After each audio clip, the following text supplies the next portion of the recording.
विनोद जी, यहाँ एक चीज जो मेरी समझ में बिल्कुल नहीं आई, दो चीजें। पहली बात यह है कि बीच चुनाव में जिस तरीके से जेपी नड्डा ने इंडियन एक्सप्रेस को इंटरव्यू दिया और यह कहा कि अब बीजेपी सक्षम हो गई है, उसका मतलब यह था कि उसको अब आरएसएस की जरूरत नहीं है, अब बच्चा बड़ा हो गया है, अब वो कमाएगा, खाएगा, अपना घर खुद बनाएगा। भले ही विजय जी कहते हैं कि भाई ज्वाइंट फैमिली तरह आ रही है, कहता नहीं अब मैं खुद बड़ा हो गया, मैं खुद कमाऊंगा, खाऊंगा।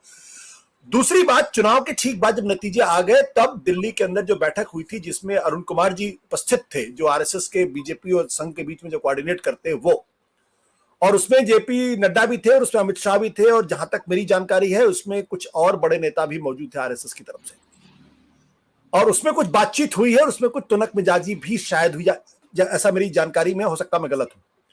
तो क्या ये इतना इनोसेंट सा बयान है कि गार्जियन ने कहा कि भाई अपने इंट्रोस्पेक्शन करो, या कुछ आगे की बात है इसमें?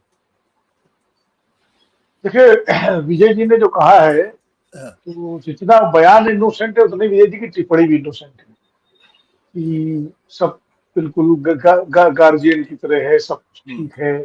मेरी राय थोड़ी सी अलग है जी।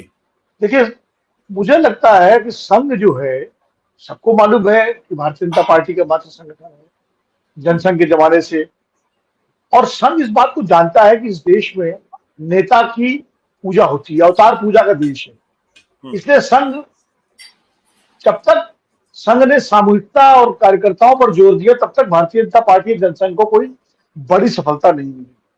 काडर उसका था, सब कुछ था, लेकिन जैसे अटल बिहारी वाजपेयी के रूप में एक देश में एक नेता गढ़ा गया, तब भारतीय जनता पार्टी को सफलता मिलनी शुरू हुई और एनडीए सरकार तक बनने की बात आई जो 1996 में बनी, और उसके बाद 6 साल चली।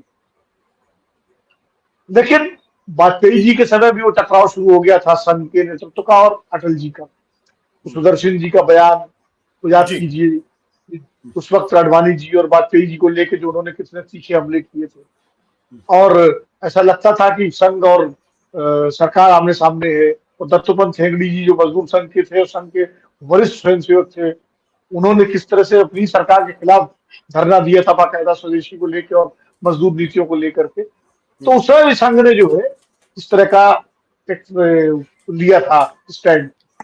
उसके बाद 2004 में भाजपा हारती है चुनाव, और अटल जी का के बाद 10 साल जो है संघ, ये भारतीय जनता पार्टी सत्ता से बाहर रहती है। मत भूलिए आशुतोष जी कि यही मोहन भागवत जी थे जिन्होंने लाल कृष्ण आडवाणी को अर्श से फर्श पर उतार दिया था, और वो जिन्ना के बयान के बाद उनका इस्तीफा लिया गया। उसके बाद मोहन भागवत जी दिल्ली आए और दिल्ली में 3 दिन रुके, और उस समय जो दिल्ली में 4 नेता माने जाते थे जिनको D4 कहा जाता था, जो आडवाणी जी के लेफ्टिनेंट थे, अरुण जेटली, सुषमा स्वराज, वेंकैया नायडू और अनंत कुमार, और मैं नाम भूल रहा हूँ उस समय, अनंत कुमार, उन चारों को बाकायदा बुला करके झंडेवाला में केशव कुंज में जिस तरह से पेशी हुई थी, उसके बाद आडवाणी जी को बुलाया गया था। और उस वक्त मोहन भागवत जी ने जो बयान दिया था कि party will rise from the ashes और हम भाजपा को फिर खड़ा करेंगे, और उसके बाद से आडवाणी युग की समाप्ति और नरेंद्र मोदी युग की शुरुआत जो है संघ में शुरू हो गई थी। और बाद में 2013 में संघ ने उनको अपना आशीर्वाद दिया और मोदी जी प्रधानमंत्री पद के उम्मीदवार बने, और उसके बाद लगातार 10 साल सरकार रही। लेकिन इस 10 साल सरकार के दौरान जो मोदी, जैसे अटल जी का व्यक्तित्व तो काफी भारी भरकम था, वैसे मोदी जी का व्यक्तित्व तो उनसे भी बड़ा हो गया, क्योंकि वो अपनी पूर्ण बहुमत की सरकार चला रहे थे। और जैसा कि आपने कहा कि सरकार में सारे काम मोदी जी के नाम पर होते थे, मोदी जी के द्वारा होते थे, सारे फैसले, संगठन में सारे फैसले मोदी जी के सहमति से ही होते थे।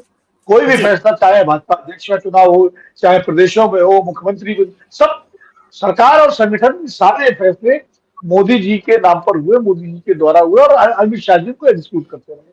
और संघ इसमें जो है, लेकिन संघ का एजेंडा भी जो मोदी 2 सरकार जो बनी 2019 के बाद से, उसमें संघ के सारे एजेंडों को भी ध्यान में रखते हुए उन एजेंडों को भी लागू किया गया, चाहे वो 370 का मामला हो, चाहे वो ट्रिपल तलाक हो, चाहे राम मंदिर का हो, ये सारे प्रमुख जो हिंदुत्व का, और हिंदुत्व का पूरा एक ज्वार जो है इस दौर में आया। और शुरू में संघ बहुत इसको लेकर संतुष्ट भी था, खुश भी था, और बहुत बढ़िया तालमेल चल रहा था। दत्तात्रेय होस बोले को जब बनाया गया नंबर 2, वो भी एक उसके पीछे भी ये था कि भाई मोदी जी का एक प्रभाव था। प्रवीण तोगड़िया को जिस तरह विश्व हिंदू परिषद की अध्यक्षता से और उससे बाहर किया गया, वो सारी चीजें हमारे सामने है। तो एक तरह से मोदी जी और संघ के बीच बहुत अच्छी केमिस्ट्री चल रही थी, सब कुछ था। लेकिन अब क्या हुआ क्या नहीं हुआ ये तो मुझे नहीं पता, विजय जी को ज्यादा पता होगा क्योंकि फॉलो करते हैं संघ की पॉलिटिक्स को। मैं उतना फॉलो नहीं करता, मैं तो जो पब्लिक डोमेन में मैं उसकी बात कर रहा हूँ। लेकिन धीरे धीरे ये पिछले 2-3 साल से एक दूरी बढ़ी और आप देखिए मोहन भागवत जी के तमाम सारे ऐसे बयान आए कि जिनसे भाजपा को असहज होना पड़ा कई बार। और चाहे वो ज्ञान वापी का मसला, जब वही मस्जिद में शिवलिंग क्यों खोजना हर मस्जिद में, और अयोध्या के बाद हमारा कोई एजेंडा नहीं, बहुत सारे ऐसे मामले थे, बयान उनके थे। इस चुनाव में जिस तरह से पिछले चुनाव में 2014, 2017 उत्तर प्रदेश का, 2019 लोकसभा, फिर 2022, ये तमाम चुनाव में जिस तरह संघ के कार्यकर्ताओं की, विश्व हिंदू परिषद के कार्यकर्ताओं की, बजरंग दल के कार्यकर्ताओं की, सारे संघ के कार्यकर्ता हैं, जो भागीदारी होती थी बीजेपी के साथ, बीजेपी को जिताने के लिए, बीजेपी को आगे लाने के लिए, वो इस चुनाव में नहीं दिखाई पड़ी जिस तरह होनी चाहिए। कहीं भी संघ के कार्यकर्ता टोली बना करके मोहल्लों में, कॉलोनियों में वोटरों को लाने के लिए वो सारी चीजें नहीं दिखाई पड़ी। फिर अगर चुनाव के दौर में मेरी भी कुछ संघ के पदाधिकारियों से ऑफ द रिकॉर्ड व्यक्तिगत रूप से बात हुई, तो उनका संतोष और उनका जो मतभेद थे वो सामने आए। और उसमें कई, एक ने तो ऐसा भी कहा कि प्रधानमंत्री जो है गडकरी जैसा समावेशी व्यक्ति होना चाहिए। एक दो पदाधिकारियों ने ये बात कही, तो हमने कहा क्या मतलब बदलाव में लाता है? बोले नहीं, ये हम नहीं कह रहे हैं, मोदी जी है मोदी जी, लेकिन प्रधानमंत्री में व्यक्तित्व में ये सब होना चाहिए जो सबको साथ लेके चले। जो मोहन जी ने बोला है ना, ये बात तो स्वयं सेवक इस बात को पदाधिकारियों ने निजी बातचीत में कहा, कह रहे थे। और उसके बाद चुनाव हो गया, चुनाव के जब नतीजे आ गए, तो जिस बैठक का आप जिक्र कर रहे हैं, उस बैठक के बारे में थोड़ी जानकारी ये मुझे भी मिली है। अपने सूत्रों तक कितने पुष्ट हैं, कितने अपुष्ट हैं मैं नहीं कह सकता। उसमें शायद संघ का मत ये था कि अब जो नतीजे आए हैं इनको लेकर के आगे के बारे में भाजपा के सभी सांसदों की राय ली जानी चाहिए। अब उसके बाद फिर क्या हुआ हम लोगों के सामने है कि भाजपा के सांसदों की राय तो नहीं ली गई। आपके कहने का मतलब ये कहीं ना कहीं तनातनी की स्थिति आज की तारीख में है। देखिए संघ प्रमुख बहुत बस दो लाइन में मैं इसको समझ कर दूं, क्योंकि वरना उसके बाद जिस तरह से फटाफट आनंद फानंद में एनडीए के नेताओं को बुलाया गया, चंद्रबाबू नायडू, नीतीश कुमार, सारे एनडीए के जो नेता थे, और उन्होंने एक स्वर से मोदी जी को अपना नेता चुना और चिट्ठी तैयार हुई, सब पे दस्तखत हुए। और उसके बाद अगले दिन या उसके अगले दिन जो है 2 दिन बाद तुरंत भाजपा संसदीय दल की बजाय एनडीए संसदीय दल की बैठक बुलाई गई।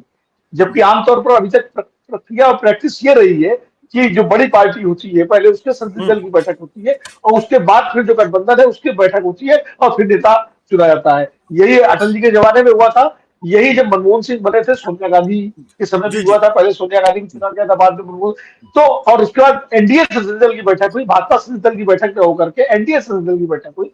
और उस संसदीय दल की बैठक भी ऐसी थी कि बिल्कुल खुले में थी, बाकायदा लाइव टेलीकास्ट था उसका।